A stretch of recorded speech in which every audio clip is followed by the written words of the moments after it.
Hola a todos, sean bienvenidos a este nuevo video. Esta vez les contaré la historia del proyecto ruso del sueño. Sin más preámbulo, comencemos. Los investigadores rusos a finales de los 40 mantuvieron a 5 personas despiertas por 15 días utilizando un estimulante basado en gas. Los tuvieron encerrados en un ambiente sellado para monitorear cuidadosamente el uso de oxígeno, de manera que el gas no los matase, debido a las altas concentraciones de gas. Esto fue antes de que existiera el circuito cerrado, por lo que tuvieron que usar micrófonos y ventanas con grosor de 5 pulgadas para observar a los sujetos. El cuarto estaba lleno de libros, cobijas para dormir, pero ninguna cama, agua corriente, baño y la suficiente cantidad de comida para que los 5 sobrevivieran por un mes. Los sujetos de prueba eran prisioneros políticos y de guerra declarados enemigos del Estado durante la Segunda Guerra Mundial. Todo estuvo bien por los primeros 5 días. Los sujetos rara vez se quejaban después de que, falsamente, se les había prometido su libertad si aceptaban tomar parte de la prueba y no dormir por 30 días. Sus conversaciones y actividades fueron monitoreadas y los científicos notaron que conforme pasaba el tiempo, ellos hablaban sobre incidentes traumáticos de su pasado. Después de 5 días se empezaron a quejar de las circunstancias y eventos que los llevaron a donde estaban y empezaron a demostrar paranoia severa. Dejaron de hablar entre ellos, y comenzaron a murmurar de manera alterna en los micrófonos. De manera extraña, todos parecían creer que podían ganar la confianza de sus captores si traicionaban a sus camaradas. En un principio se creyó que esto era un efecto del gas. Después de 9 días, el primero de ellos empezó a gritar. Corría por todo el cuarto gritando repetidamente por 3 horas seguidas. Después, trató de continuar gritando, pero solo podía dar un grito ocasional. Los científicos postularon que físicamente se había destrozado las cuerdas vocales. La parte más sorprendente de este comportamiento fue cómo sus compañeros reaccionaron a esto. O mejor dicho, como no reaccionaron, continuaban murmurando en los micrófonos hasta que el segundo de los prisioneros comenzó a gritar. 2 de los prisioneros que no gritaban, tomaron los libros y llenaron página tras página de sus propias heces, y de manera calmada, los pusieron sobre las ventanas del cuarto. Los gritos cesaron de repente, al igual que los murmullos de los micrófonos. Pasaron otros 3 días. Los investigadores checaban los micrófonos constantemente para asegurarse de que trabajaban, porque creían que era imposible no escuchar sonidos con 5 personas dentro. El consumo de oxígeno indicaba que los 5 debían seguir vivos. De hecho, el consumo de oxígeno era el necesario para 5 personas que hacían ejercicio extenuante. En la mañana del 14º día, los investigadores hicieron algo que no debían hacer para llamar la atención de los prisioneros. Utilizaron el intercom dentro del cuarto, esperando provocar respuestas de los prisioneros, pues temían que estuviesen muertos, o en estado vegetal. Anunciaron: abriremos el cuarto para probar los micrófonos. Aléjense de las puertas y acuéstense con las manos atrás en el piso o se les disparará. Se le otorgará la libertad a uno de ustedes si obedecen. Para su sorpresa, escucharon solo una frase, con voz calmada: no queremos ser liberados. Hubo un gran debate entre los investigadores y fuerzas militares que financiaban el proyecto. Sin poder provocar más respuestas utilizando el intercom, finalmente se decidió abrir el cuarto a la medianoche del día número 15. Se limpió el gas del cuarto, y se llenó de aire fresco. Inmediatamente, voces de los micrófonos empezaron a objetar. 3 voces diferentes rogaban por la vida de sus seres queridos, que encendieran el gas nuevamente. Se abrió el cuarto para sacar a los prisioneros. Gritaron más fuerte que nunca, al igual que los soldados, cuando vieron lo que había dentro. 4 de los sujetos seguían vivos. Las raciones de los pasados 5 días no habían sido tocadas.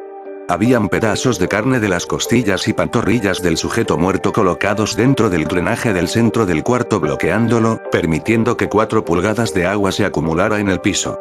Los 4 sobrevivientes también tenían pedazos de piel y carne arrancada de sus cuerpos.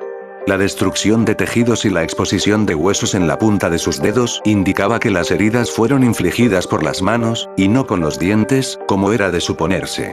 Al examinarlos, se descubrió que la mayoría de las heridas fueron autoinfligidas en su mayoría. La piel y los órganos de detrás de las costillas fueron removidos, mientras que el corazón, los pulmones y el diafragma seguían en su lugar. El tracto digestivo de los 4 sujetos podía verse trabajar, digiriendo comida. Rápidamente se hizo aparente estaban digiriendo su propia carne, y que ellos la arrancaron y se la comieron en el transcurso de los días. La mayoría de los soldados eran fuerzas especiales rusas en las instalaciones, pero aún así, muchos se negaron a regresar al cuarto para sacar a los prisioneros. Estos, sin embargo, insistían a gritos que los dejaran dentro y de manera alterna rogaron y demandaron que se encendiera el gas nuevamente, para evitar quedarse dormidos. Para sorpresa de todos, los sujetos pusieron una resistencia feroz durante la extracción. Un soldado ruso falleció cuando uno de los sujetos le mordió el cuello, otro fue gravemente herido cuando otro de los prisioneros le mordió la arteria femoral y los testículos.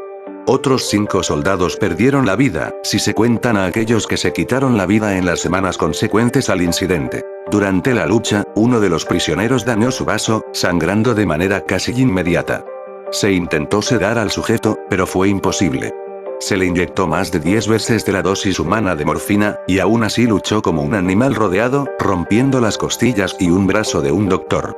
Se veía latir su corazón al máximo por 2 minutos completos, mientras se desangraba, y continuó gritando por más de 3 minutos, atacando a quien se le acercara, repitiendo la palabra más una y otra vez, cada vez más débil, hasta que cayó en silencio. Los otros 3 sobrevivientes, fueron inmovilizados fuertemente y llevados hacia instalaciones médicas.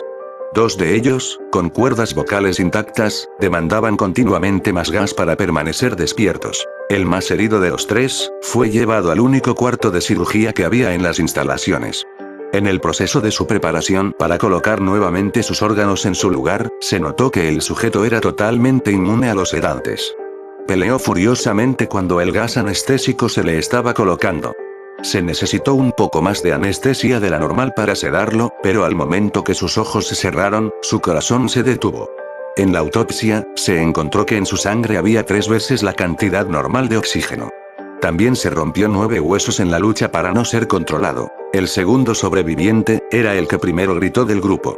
Con sus cuerdas vocales destruidas, no pudo objetar la cirugía, y solo reaccionaba agitando violentamente la cabeza en desacuerdo cuando se le administraba el gas anestésico.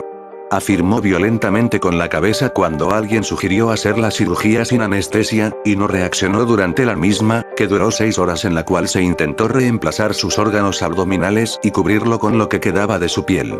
El cirujano afirmó que era médicamente imposible que el sujeto siguiera con vida.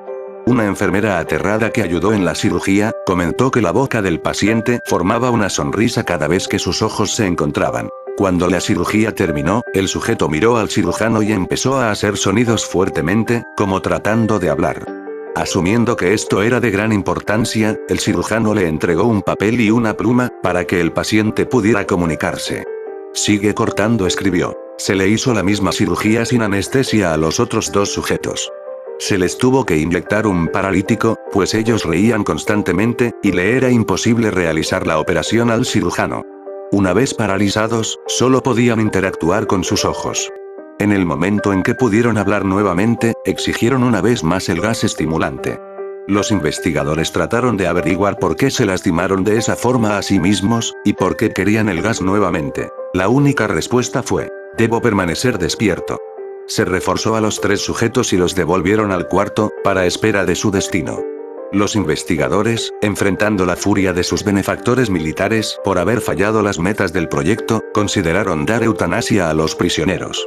El comandante, un ex KGB, vio potencial en el proyecto, y en su lugar decidió ver qué pasaría si ponían el gas nuevamente.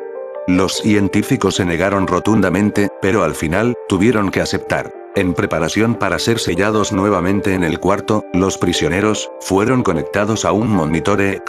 Para sorpresa de todos, los 3 dejaron de pelear en el momento que se dieron cuenta que los regresarían al gas. En este momento, era obvio que los 3 estaban haciendo un gran esfuerzo por mantenerse despiertos. Uno de los prisioneros estaba murmurando una canción. El sujeto mudo peleaba con sus ataduras de piel, como si tratara de enfocarse en algo. El último sujeto mantenía su cabeza en la almohada, y parpadeaba rápidamente. Siendo este el primero al que se le puso el EEG, la mayoría de los investigadores monitoreaban sus ondas cerebrales con sorpresa. Eran normales la mayor parte del tiempo, aunque algunas veces aparecía una línea recta de manera inexplicable. Parecía que repetidamente sufrían de muerte cerebral. Mientras analizaban los datos, una enfermera notó que los ojos del sujeto se cerraron.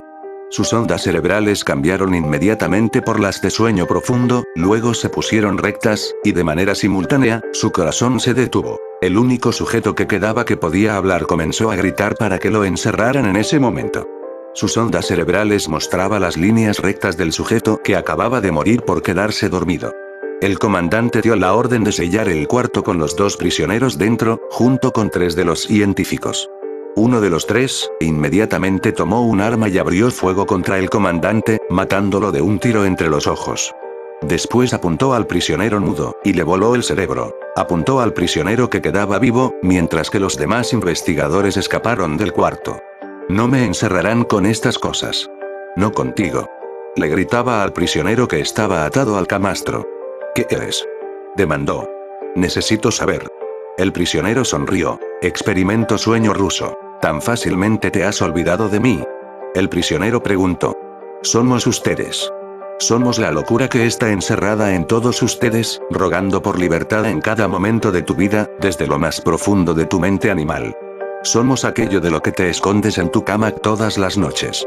Somos lo que duermes y silencias y paralizas cuando te vas a tu cielo nocturno, donde no te podemos alcanzar. El investigador hizo una pausa. Apuntó al corazón del prisionero y disparó. El EEG mostró una línea recta mientras el sujeto débilmente murmuró casi tan libre. Gracias a todos por ver este video, hasta luego.